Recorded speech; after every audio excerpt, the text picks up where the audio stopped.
Ladies and gentlemen, this is TVP World. You're watching another edition of Break the Fake, where we debunk fake news and combat false narratives. I'm your host, Benjamin Lee, and let's get rolling. So, what do a spy, a missionary, and a Russian passport have in common? One man, Daniel Martingale, a U.S. citizen who spent 2 years in the village of Bohoyavlenka near Volodar, Ukraine, and officially he came to spread the word of God. In reality, he was spreading coordinates for artillery.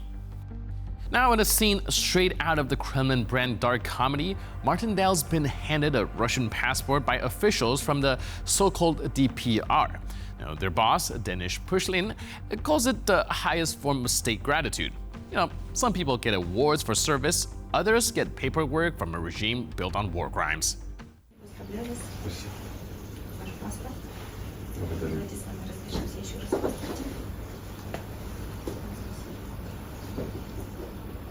Для Донецкой Народной Республики то, что вы сделали, имеет особую ценность, потому что все-таки ваши поступки, ваши действия, я уверен, что это именно так сберегли жизни жителей Донецкой Народной Республики. Те обстрелы, которые не состоялись благодаря тому, что было освобождено Курахово и линия фронта начала двигаться дальше, это ваша заслуга, и это значит минус жертвы, минус ранения, минус разрушения. Поэтому, конечно, считаю целесообразным наградить вас одной из высших наград Донецкой Народной Республики, орденом республики, абсолютно заслуженно и абсолютно по делу. Поэтому мои поздравления. The Russian media can't get enough of his journey. They say he came on a spiritual mission, maybe to hand out Bibles, or maybe to rewrite the part that says "Thou shalt not kill." Martingale admits that he'd been trying to enter occupied Donetsk even before the full-scale invasion. Of course, there's no legal route to do that, so he took the scenic route, smuggling himself in like a Cold War tourist with a GoPro and a shortwave radio. On his Telegram channel, he casually brags about directing a missile strike on a grocery store.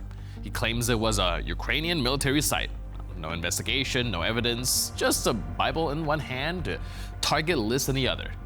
And now he says his parents want to join him in Russia. Apparently, betraying democracy runs in the family. So while Ukraine fights to defend its land, Russia is busy recruiting the kind of foreign volunteers who trade faith for fire missions. Martingale may have changed his name, his country, and his story, but not what he is. He can keep his shiny new ID, suits him, empty, fake, and easier hand out than to explain. Against the backdrop of Donald Trump's claim that the war could end in 50 days, Sergei Lavrov decided it was time for another round of Moscow's favorite game, Guess the Deadline. He dusted off all the old ones, by winter, for spring, any day now, and now it's a new season, a new countdown. Lavrov says he's genuinely curious what drives Trump. Well, we're curious what drives Lavrov, besides denial and jet fuel.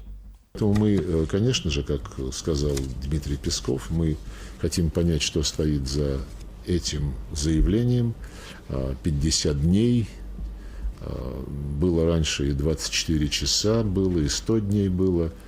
Мы все это проходили и действительно хотим понять, чем движим президент Соединенных Штатов. Ясно, что он находится под огромным, я бы сказал, неприличным давлением Европейского Союза и нынешнего руководства НАТО, которые бесцеремонно поддерживают требования Зеленского продолжать накачивать его современным, в том числе наступательным оружием, за счет все большего и большего ущерба налогоплательщикам в западных странах. У нас все-таки вот так же беспрецедентное количество санкций против нас объявлено. Справляемся, я нисколько не сомневаюсь, что мы справимся. Этот вывод тоже основан на оценке, на анализе независимых, в том числе многих западных экономистов и политиков. Russia has ignored every call to end its aggression for years. Meanwhile, Lavrov assures us that Russia and its trading partners, Iran, North Korea, and maybe a kiosk in Eritrea, aren't afraid of terrorists or sanctions. Now, according to the foreign ministry, sanctions only make Russia stronger, which explain all those oil barrels that are now labeling blessed by adversary.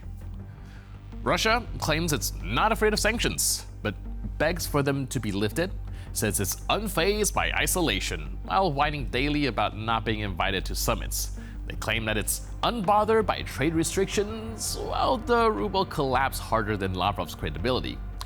But what do everyday Russians think about Trump's 50 days? Нет, не повлияет. Нет. Почему так думаю? Потому что это все наше. Россия. Было, есть и должно быть остаться. Все за нами. Что именно? Полностью вся Киевщина. В нашей стране он вообще влияния не имеет на боевые действия. А за 50 дней мы можем пройти всю Украину при желании. Quote, if Russia wants to, it can go through the whole Ukraine in 50 days. Sure, you've had over 850 days. But if this wanting, we'd hate to see you unmotivated. So either Russia's out of fuel or out of fantasy, and we'll let you guess which. The reality is, Russian citizens are so marinated in the state propaganda, they don't even register the collapse around them. Grocery costs 3 times more. Doesn't matter, Putin knows best. Wages shrinking, opportunities vanishing, still fine, Putin knows best. It's less, thinking population and more of a fan club in crisis. Конечно, повлияет. Мы перестанем обращать на его внимание, на его обещания. Возможно, там, не знаю, там упадет их или поднимется индекс Доу Джонса или что-нибудь еще вроде того. Там цены на нефть выше или ниже станут. Какая разница, что он там скажет?